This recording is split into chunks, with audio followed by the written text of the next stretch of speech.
ಕೆಲಸ ವಿಜಯನಗರ ಜಿಲ್ಲೆ ಹತ್ತಮಳ್ಳಿ ತಾಲೂಕು ಗಡಿಗೂಡಾಳದು. ನಮ್ಮದು ಡಯಾಲಿಸಿಸ್ ಸ್ಟಾರ್ಟ್ ಆಗಿ ಈಗ ಒಂದು ವರ್ಷದ ಮೇಲೆ 3 ತಿಂಗಳಾಗಿ ನಡೀತೈತಿ. ಅಂದರೆ ನಾವು ಹೊರಗಡೆ ಎಲ್ಲ ಮಾಡಿದ್ರೆ 3,000 ರೂಪಾಯಿ ಗಟ್ಟಲೆ ಖರ್ಚು ಬರ್ತಾಯಿತ್ತು.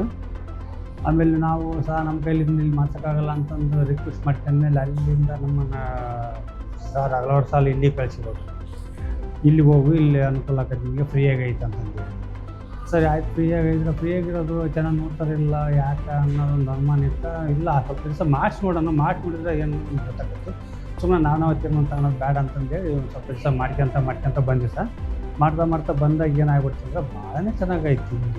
ಎಲ್ಲಿ ಇಲ್ಲ ಅಂತ ಸುತ್ತಮುತ್ತ ನಾನು ಬಾಪೂಜಿದು ಮಣಿಪಾಲ ಎಲ್ಲ ಮಾಡಿಸ್ಕೊಂಡ್ಬಂದೆ ಅಂದರೆ ಇಷ್ಟು ಇದ್ರೊಳಗೆ ತಗೊಂಡಂಥ ಕೇರ್ ಎಲ್ಲಿ ಮಣಿಪಾಲ ಸಹ ನಾನು ನೋಡಿಲ್ಲ.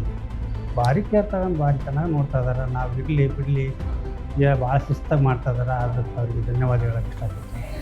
ಭಾಳ ಚೆನ್ನಾಗಿ ಮಾಡ್ತಾ ಇದ್ದಾರೆ. ದುಡ್ಡಿನ ವಿಚಾರದಾಗ ಅಂದರೆ ಕಂಡಪಟ್ಟೆ ಅನುಕೂಲ ಆಗೈತೆ. ಯಾಕಪ್ಪ ಅಂದರೆ ಈಗ ಒಂದು ಸರ್ತಿ ಬಂದರೆ 3,000 ರೂಪಾಯಿ ಖರ್ಚು, 3,000 ರೂಪಾಯಿ ಇರ್ತೈತಿ.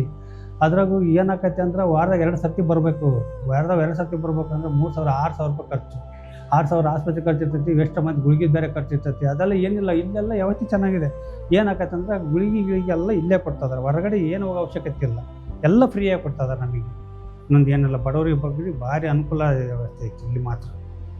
ಎಲ್ಲಿ ನೋಡಿಲ್ಲ ಅಂತ ನಾನು ಹೇಳ್ತಾ ಇದ್ದೇನೆ ಸರ್. ಮಣಿಪಾಲಲ್ಲಿ ಸಹ ಇಷ್ಟು ವ್ಯವಸ್ಥೆ ಇಲ್ಲ, ಅಷ್ಟು ಚೆನ್ನಾಗಿ ಇಲ್ಲಿ ಮಾತ್ರ ಇಟ್ಟಿದ್ದಾರೆ ಸರ್ ವ್ಯವಸ್ಥೆ.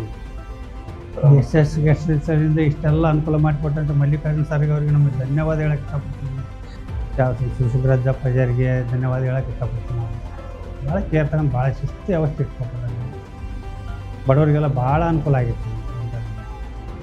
ಯಾಕಂದರೆ ನಮ್ಮಂಥ ಬಡವ್ರು ಬಂದು ಅಂತ ಹೇಳೋಕ್ಕೂ ಇಷ್ಟಪಡ್ತೀವಿ ನಾವು. ಯಾಕಂದ್ರೆ ಬಡವ್ರು ಬಂದೇ ಅವರು ಹೇಳಕ್ಕಪ್ಪ ಅಂದ್ರೆ ಅವ್ರ ಜನ ನೆನ್ಸ್ಕೊಂಡು ಮುಗಿತೀನಿ ಅಂತ